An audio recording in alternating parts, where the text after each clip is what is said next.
Welcome to the Thoughtledgers, where thought meets the grace. When we are hungry, love will keep us alive. It's a very famous song by the iconic rock band called the Eagles. And in this song, they very beautifully captured the essence of love. Indeed, when we are hungry for companionship, when we are hungry for warmth, the presence of someone, the touch of someone, love is the only emotion that keeps us alive. But what happens when this particular emotion ceases to exist? When we suddenly realize that the person we loved so much, they do not reciprocate our feelings towards us anymore. All of a sudden, before we could realize, our love has become completely unrequited. When this happens, many people descend into chaos and absolute despair. Of course, in this generation, there are individuals who can cope with heartbreaks very well, very capably, because falling in and falling out of love both are happening very frequently. People sometimes engage in multiple relationships within a very short span of time. But that does not hold true for everyone. There are still people in this generation also who feel very deeply, who care for each other, and who are well connected emotionally also. They are the ones who suffer the most in the event of a heartbreak. And I am making this particular video for them because I have recently come across a friend of mine who went through a heartbreak, and I think that people like them really need to hear how to cope with a heartbreak. First and foremost, whenever there is a sickness, whenever there is an illness, you can only start treatment once you accept that you are unwell. If you live in a denial, then you will not be able to start your treatment. So the healing will not begin.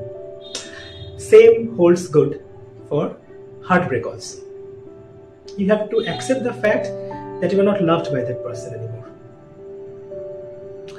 It did not happen overnight also. There were symbols, there were signs which maybe you consistently kept ignoring. They kept ignoring you, they kept giving you less time, citing other excuses of staying busy.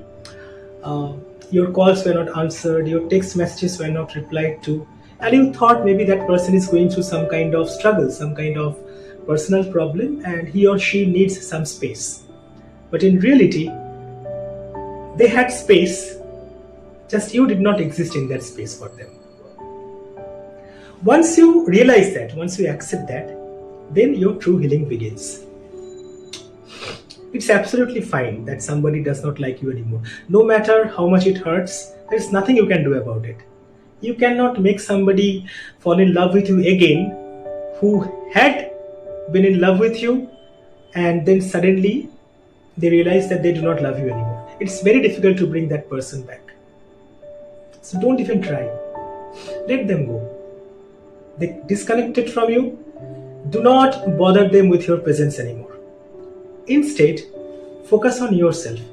Focus on your well-being. Do some introspection.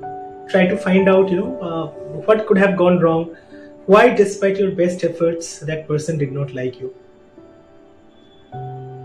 And after that introspection, if you think that there is nothing you could do about it,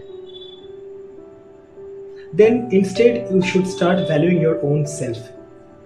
You should take care of yourself. Start a hobby.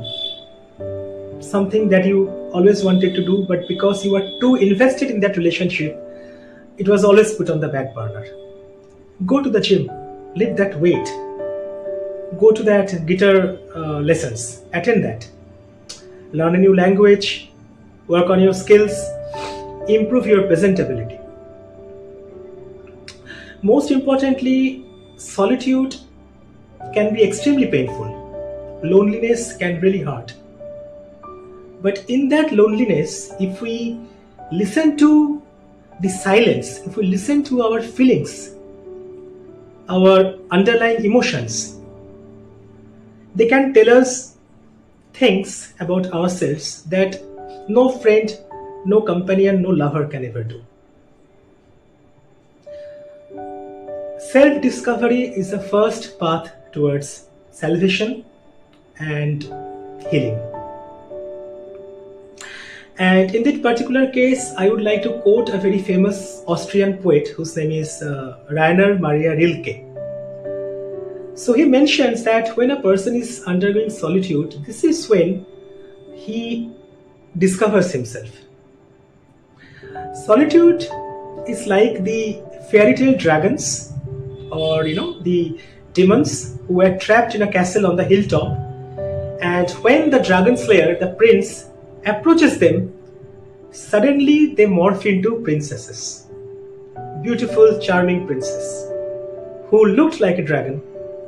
And in the presence of that charming young prince, that brave prince, the dragon is gone, and instead it is replaced by a beautiful princess. Maybe our solitude or heartbreak is also like that dragon. It wants us to put our armor, it wants us to behave like a charming prince, and then maybe it will morph into something very beautiful.